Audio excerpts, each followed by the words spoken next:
హాల శాతవాహనుడు 17వ చక్రవర్తి. ఇతని నాటికి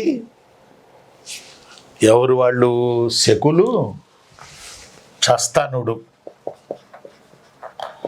అనేవాడు హాలుడికి బాగా ఇబ్బంది కలిగించాడు. శకరాజు లేదా శకక్షాత్రపరాజు లేదా కార్దమక రాజు హాలుడికి బాగా ఇబ్బంది కలిగించాడు. బాగా అంటే బాగా బాగా బాగా బాగా బాగా మన హాలుడికి. హాలుడు అతని మీద పగ తీర్చుకోవాలి అనేది లేదు, కానీ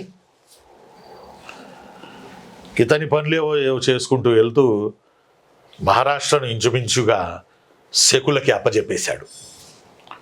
ఎంతో కష్టపడి మహారాష్ట్రకు మొదటి కృష్ణుడు, మొదటి శాతకర్ణి, రెండో శాతకర్ణిలు, కుద్ర శాతకర్ణి వరకు మహారాష్ట్ర వరకు విస్తరణ జరిగిన మన రాజ్యం కుద్ర శాతకర్ణి కాలంలో క్షీణత మొదలై హాలుడి కాలంలో మ్యాక్సిమం మహారాష్ట్రను వదులుకోవాల్సిన పరిస్థితి వచ్చింది మనకి. ఇలాంటి నేపథ్యంలో కుద్ర శాతకర్ణి కొంత ప్రయత్నం చేశాడు రాజ్యాన్ని కాపాడుకోవడానికి, కానీ హాలుడు చేతులు ఎత్తేశాడు. ఒక రకంగా చెప్పాలని హాలుడు చేతులు గాలిలో పెట్టేశాడు. అయితే ఇతని దిగ్విజయాలు లేకపోలేదు సుమా. అయితే 17వ రాజు హాలుడి దిగ్విజయాలు లేకపోలేదు నాన్న. ఆ 17వ రాజు హాలుడి దిగ్విజయాలలో ప్రధానంగా గుర్తుపెట్టుకోవాల్సింది శ్రీలంక మీద దండయాత్ర. ఒక రకంగా చెప్పాలంటే శ్రీలంక మనది కాదు.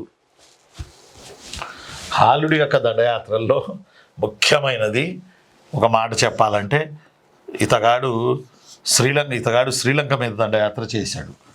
శ్రీలంకని సింహళం అని కూడా అంటాం మనం. వర్తక వ్యాపారాల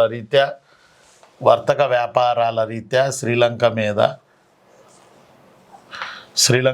ఇతను హాలుడు శ్రీలంక మీద యుద్ధం చేయాల్సినటువంటి పరిస్థితి వచ్చింది. మెయిన్ సముద్రం వర్తక వ్యాపారాల రీత్యా శ్రీలంక రాజుతోటి ఇతనికి వార్ జరిగింది. ఎవరికి? హాలుడికి. ఈ వార్లో హాలుడు శ్రీలంకన్ అమ్మాయి లీలావతిని ఈ వార్లో జరిగిన సంధి వల్ల శ్రీలంక అమ్మాయి లీలావతిని సప్త గోదావరి సీమ ద్రాక్షారామం దగ్గర పెళ్ళాడాడు. సప్త గోదావరి సీమ ద్రాక్షారామం వద్ద పెళ్ళాడాడు.